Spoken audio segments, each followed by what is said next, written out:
ದರೋಡೆ ಟೈಮಲ್ಲಿ ಕಿರುಚಾಡಿದ್ದಾರೆ ಬ್ಯಾಂಕ್ ಸಿಬ್ಬಂದಿ. ಮಹಿಳೆಯ ಚೀರಾಟವನ್ನ ನೋಡಿ ಓಡಿ ಬಂದಿದ್ದಾರೆ ಮಕ್ಕಳು. ಅಂದ್ರೆ ಸ್ಕೂಲಿಗೆ ಹೋಗ್ತಾ ಇದ್ದಂತಹ ಮಕ್ಕಳು ಇದ್ರಲ್ಲ, ಅವರು ಅಲ್ಲಿ ಏನ್ ಆಗ್ತಿದೆ ಅಂತ ಹೇಳಿ ಆ ಕಿರುಚಾಟವನ್ನ ಕೇಳಿ ಓಡ್ ಬಂದಿದ್ದಾರೆ. ಆಗ ಮಕ್ಕಳನ್ನು ಕೂಡ ಬೆದರಿಸಿ ಓಡಿಸಿದ್ದಾರೆ ದರೋಡೆಕೋರರು. ಈಗ ಯುಟಿ ಖಾದರ್ ಅವರು ಕೂಡ ಅದನ್ನೇ ಹೇಳ್ತಾ ಇದ್ದಿದ್ದು. ಅವರು ಮಕ್ಕಳು ಬಂದಂತಹ ಸಂದರ್ಭದಲ್ಲಿ ಮಕ್ಕಳನ್ನ ಕೂಡ ಬೆದರಿಸಿದ್ದಾರೆ. ಹೋಗ್ರಿ ಹೋಗ್ರಿ ಅಂತ ಹೇಳಿದ್ರಂತೆ ಅನ್ನುವ ವಿಚಾರವನ್ನ ಈಗ ಯುಟಿ ಖಾದರ್ ಅವರು ಕೂಡ ಹೇಳ್ತಾ ಇದ್ರು. ನ್ಯೂಸ್ 18ಗೆ ಪ್ರತ್ಯಕ್ಷದರ್ಶಿ ಮಕ್ಕಳೇ ಈಗ ಈ ಮಾತನ್ನ ಹೇಳಿದ್ದಾರೆ, ಏನಾಯ್ತು ಅನ್ನೋದ್ರ ಬಗ್ಗೆ. ಆವಾಗ ಇವರು ಗೋಣಿ ತಗೊಂಡು ಹಣ ತಗೊಂಡು ಸೀದಾ ಓಡಿ. ಎಷ್ಟು ಜನ ಬಂದಿದ್ರು ಟೋಟಲ್? ಒಂದು 5-6. ಇಲ್ಲಿ ಮೇಲೆ 4 ಜನ, ಕಾರಲ್ಲಿ 2 ಜನ, 6 ಜನ ಇದ್ರು. 6 ಜನ ಇದ್ರು. ಎಲ್ಲ ಮುಸ್ಕ್ ಹಾಕೊಂಡಿದ್ರು, ಎಲ್ಲ ಮಾಸ್ಕ್ ಹಾಕಿದ್ರು. ನಿಮ್ಗೆ ಹೆದರಿಕೆ ಆಗ್ಲಿಲ್ಲ ಅವ್ರು ಬಂದಂತ? ಇಲ್ಲ, ಯಾಕಂದ್ರೆ ಅಷ್ಟು ತಲ್ವಾರ್ ಎಲ್ಲ ಹಿಡ್ಕೊಂಡು ಬಂದಿದ್ರಲ್ಲ. ನಮ್ಗೆ ಗೊತ್ತಿಲ್ಲ. ನಾವು ತಲ್ವಾರ್ ಮಾತ್ರ ತಲ್ವಾರ್ ಗನ್ ಎಲ್ಲ ಇತ್ತು. ನಾವು ಹೋಗುವಾಗ ನಾನು ಅರ್ಧ ಓಪನ್ ಮಾಡಿದ್ದು, ಅರ್ಧ ಮಾಡುವಾಗ ಅವ್ರು ಹೋಗಿರ ಅದಕ್ಕೆ ನಾವು ಸೀದಾ ಓಡಿ ಬಂದ್ವಿ. ಯಾವ ಭಾಷೆಯಲ್ಲಿ ಮಾತಾಡ್ತಾ ಇದ್ದಾರೆ? ಕನ್ನಡ ಭಾಷೆ. ಕನ್ನಡ ಭಾಷೆಯಲ್ಲಿ? ಹಿಂದಿ ಅಲ್ವಾ? ಇಲ್ಲ, ಹಿಂದಿ ಅಲ್ಲ. ಲೋಕಲ್ ಅವರು ಇದ್ದಾರೆ. ಕನ್ನಡ ಭಾಷೆ ಅಷ್ಟೇ.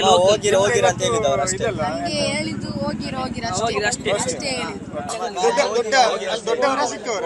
ಎಲ್ಲ ಚಿಕ್ಕವರು, ಒಂದು ಬಾಲಕರಿದ್ದಾನೆ ಅಲ್ವಾ? ಅಷ್ಟೇ. 30 ಅಷ್ಟೇ ಮಾಡಿದ್ವಿ.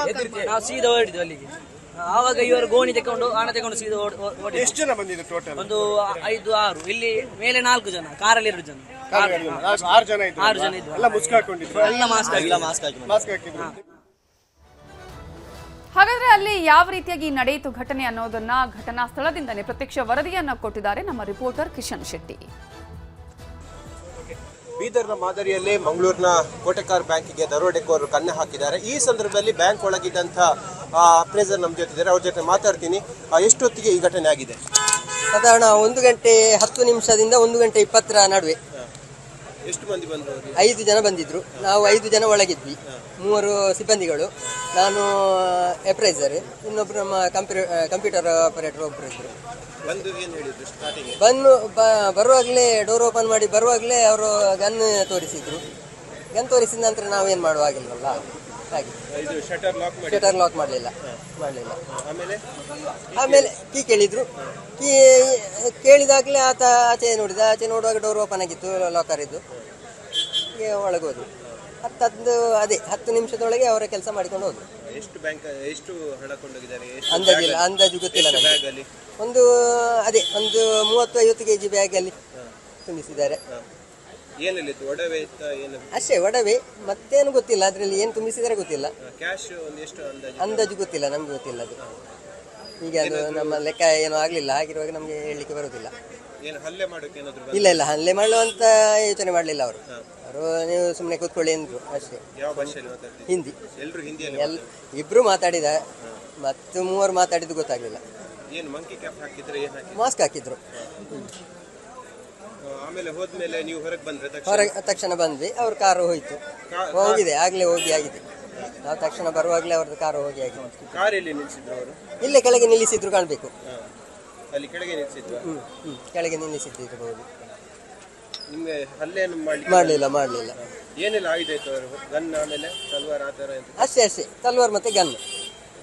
ಪ್ರತಿಯೊಬ್ಬರ ಕೈಯಲ್ಲೂ ಸಹ ಒಂದೊಂದು ತಲ್ವಾರ್, ಒಂದು ಗನ್ ಇತ್ತು. ರಾಮಚಂದ್ರಾಚಾರ್.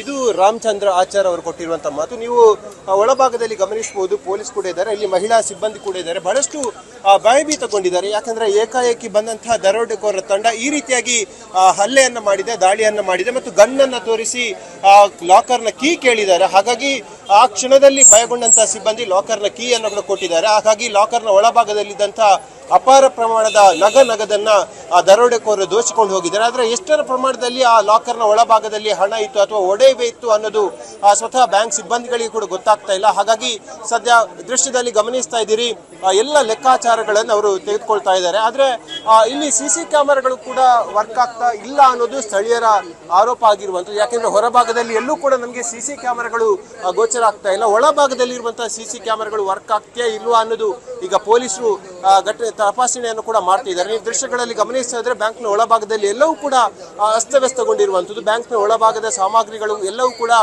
ಅಸ್ತವ್ಯಸ್ತಗೊಂಡಿರುವಂಥದ್ದು. ಹಾಗಾಗಿ ಅಪಾರ ಪ್ರಮಾಣದ ಈ ದರೋಡೆ ಆಗಿರುವಂಥದ್ದು. ಆ ಫಿಯೇಟ್ ಕಾರ್ನಲ್ಲಿ ಬಂದಂತಹ ಸಿಬ್ಬಂದಿ ಈ ರೀತಿಯ ದರೋಡೆಯನ್ನು ಮಾಡಿದ್ದಾರೆ. ಇನ್ನು ಹೊರಭಾಗದಲ್ಲಿ ಗಮನಿಸ್ತಾ ಇರ್ಬೋದು, ರಾಷ್ಟ್ರೀಯ ಹೆದ್ದಾರಿಯ ಪಕ್ಕದಲ್ಲೇ ಹೊಂದಿಕೊಂಡಿರುವಂಥ ಸುಮಾರು 50ರಿಂದ 100 ಮೀಟರ್ ಅಂತರದಲ್ಲಿ ಈ ಬ್ಯಾಂಕ್ ಇರುವಂಥದ್ದು. ಎಲ್ಲ ಜನ ವಸತಿ ಇರುವಂಥದ್ದು ಮತ್ತು ಜನ ಸಾಕಷ್ಟು ಸಂಖ್ಯೆಯಲ್ಲಿ ಓಡಾಟ ಮಾಡ್ತಿರುವಂತಹ ಮಧ್ಯಾಹ್ನದ ಈ ಹೊತ್ತಿನಲ್ಲೇ ಈ ರೀತಿಯ ಘಟನೆ ಆಗಿರುವಂಥದ್ದು. ನೀವು ದೃಶ್ಯಗಳಲ್ಲಿ ಗಮನಿಸ್ತಾ ಹೋದ್ರೆ ಸ್ಥಳೀಯರು ಸಾಕಷ್ಟು ಸಂಖ್ಯೆಯಲ್ಲಿ ನಡೆದಿದ್ದಾರೆ. ಬ್ಯಾಂಕ್ ಸಿಬ್ಬಂದಿಗಳು, ಬ್ಯಾಂಕ್ ಗ್ರಾಹಕರು ಕೂಡ ಸಾಕಷ್ಟು ಸಂಖ್ಯೆಯಲ್ಲಿ ನಡೆದಿರುವಂಥದ್ದು. ಯಾಕಂದ್ರೆ ಸ್ಥಳೀಯವಾಗಿ ಇಲ್ಲಿನ ಜನರು ಇದೇ ಬ್ಯಾಂಕ್ನಲ್ಲಿ ಲೋನ್ ಅಥವಾ ಹಣವನ್ನ, ಉಳಿತಾಯದ ಹಣವನ್ನ ಇಡ್ತಾ ಇರುವಂಥದ್ದು. ಹಾಗಾಗಿ ಎಲ್ಲರ ಹಣ ಈಗ ದರೋಡೆಕೋರರ ಪಾಲಾಗಿರುವಂಥದ್ದು. ಸದ್ಯ ಸ್ಪೀಕರ್ ಯುಟಿ ಖಾದರ್ ಕೂಡ ಸ್ಥಳಕ್ಕೆ ಬಂದಿದ್ದಾರೆ. ಮಂಗಳೂರಿನ ಉನ್ನತ ಪೊಲೀಸ್ ಅಧಿಕಾರಿಗಳು ಕೂಡ ಸ್ಥಳಕ್ಕೆ ಬಂದಿದ್ದಾರೆ. ಬಂದಂತಹ ಫಿಯೇಟ್ ಕಾರ್ನಲ್ಲಿ ಬಂದಂತಹ ದರೋಡೆಕೋರರ ತಂಡ ನೇರವಾಗಿ ಹೈವೇಗೆ ಹೋಗಿ ಅಲ್ಲಿ ಬಲಕ್ಕೆ ತಿರುಗಿ ಮಂಗಳೂರಿನತ್ತ ಪರಾರಿಯಾಗಿದೆ ಎಂಬ ಮಾಹಿತಿ ಕೂಡ ಸದ್ಯಕ್ಕೆ ಪೊಲೀಸರಿಗೆ ಲಭ್ಯ ಆಗ್ತಾ ಇದೆ. ಸದ್ಯ ಶ್ವಾನ ದಳವು ಕೂಡ ಸದ್ಯಕ್ಕೆ ಸ್ಥಳಕ್ಕೆ ಬಂದಿರುವ ಕಾರಣಕ್ಕಾಗಿ ಎಲ್ಲವೂ ಕೂಡ ತಪಾಸಣೆ ಆಗ್ತಾ ಇದೆ. ಈ ದರೋಡೆಕೋರರನ್ನ ಅತಿ ಶೀಘ್ರದಲ್ಲಿ ಪತ್ತೆ ಹಚ್ಚೋದಾಗಿ ಪೊಲೀಸರು ಜನರಿಗೆ ಭರವಸೆಯನ್ನು ಕೊಟ್ಟಿದ್ದಾರೆ. ಕ್ಯಾಮರಾಮ್ಯಾನ್ ನಿಖಿಲ್ ಸುವರ್ಣ ಜೊತೆ ಕಿಶನ್ ಶೆಟ್ಟಿ, ನ್ಯೂಸ್ 18 ಮಂಗಳೂರು.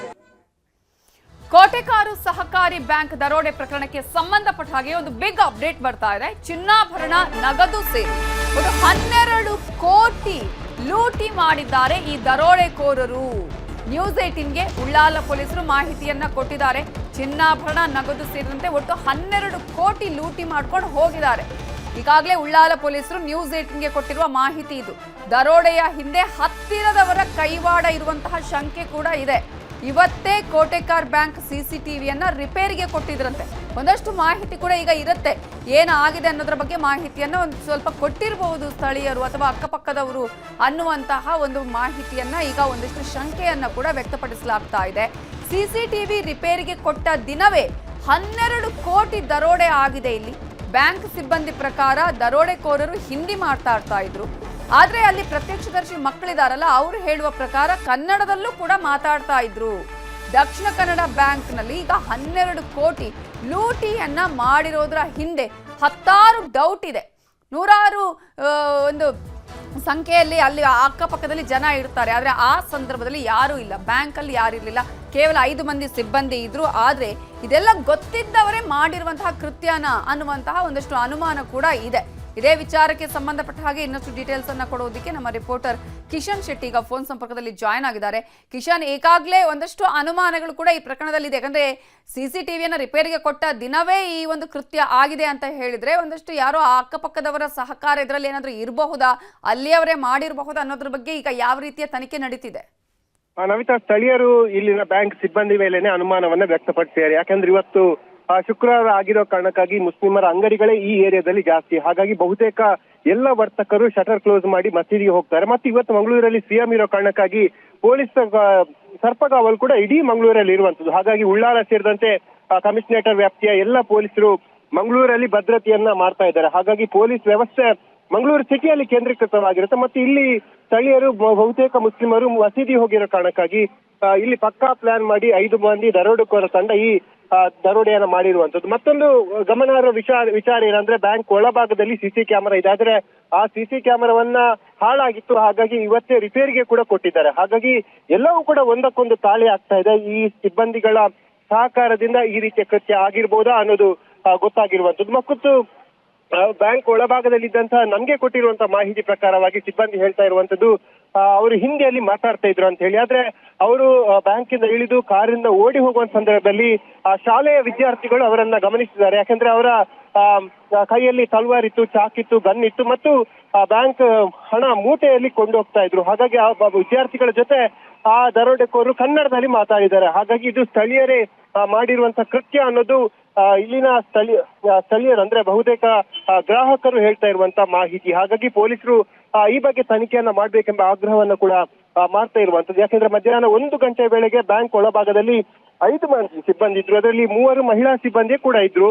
ಏಕಾಏಕಿ ಬ್ಯಾಂಕ್ ಒಳಭಾಗಕ್ಕೆ ಬಂದಂತಹ ದರೋಡೆಕೋರು ಗನ್ನನ್ನ ತೋರಿಸಿ, ತಲ್ವಾರನ್ನ ತೋರಿಸಿ ಲಾಕರ್ನ ಕೀ ಕೇಳಿದ್ದಾರೆ. ಸುಮಾರು 10 ರಿಂದ 12 ಕೋಟಿ ಅಧಿಕ ಮೌಲ್ಯದ ಚಿನ್ನಾಭರಣ ಮತ್ತು ನಗದು ಕೂಡ ಇಲ್ಲಿ ಅವರು ದರೋಡೆ ಮಾಡಿದ್ದಾರೆ ಅನ್ನೋದು ಪೊಲೀಸ್ ಕಮಿಷನರ್ ಈಗ ಸದ್ಯಕ್ಕೆ ಮಾಹಿತಿಯನ್ನ ಮಾಧ್ಯಮಗಳಿಗೆ ಕೊಟ್ಟಿದ್ದಾರೆ. ಇನ್ನು ಅಪಾರ ಪ್ರಮಾಣದ ನಗದು ದೋಚಿಕೊಂಡು ಹೋಗಿರ್ಬೋದು ಎಂಬ ಸಂಶಯ ಕೂಡ ಇದೆ. ಆದ್ರೆ ಅಪ್ರಾಕ್ಸಿಮೇಟ್ಲಿ ಎಷ್ಟರ ಪ್ರಮಾಣದಲ್ಲಿ ಲಾಕರ್ ಅಲ್ಲಿ ಹಣ ಇತ್ತು, ಚಿನ್ನಾಭರಣ ಇತ್ತು ಅನ್ನೋದು ಸ್ವತಃ ಬ್ಯಾಂಕ್ ಸಿಬ್ಬಂದಿಗಳಿಗೂ ಗೊತ್ತಿಲ್ಲ. ಹಾಗಾಗಿ ಅದನ್ನ ಕ್ಯಾಲ್ಕುಲೇಟ್ ಮಾಡುವಂತ ಕೆಲಸವನ್ನ ಸದ್ಯಕ್ಕೆ ಬ್ಯಾಂಕ್ ಒಳಭಾಗದಲ್ಲಿ ಮಾಡ್ತಾ ಇದ್ದಾರೆ. Navita, thank you Kishan Shetty ಡೀಟೇಲ್ಸ್ಗೆ.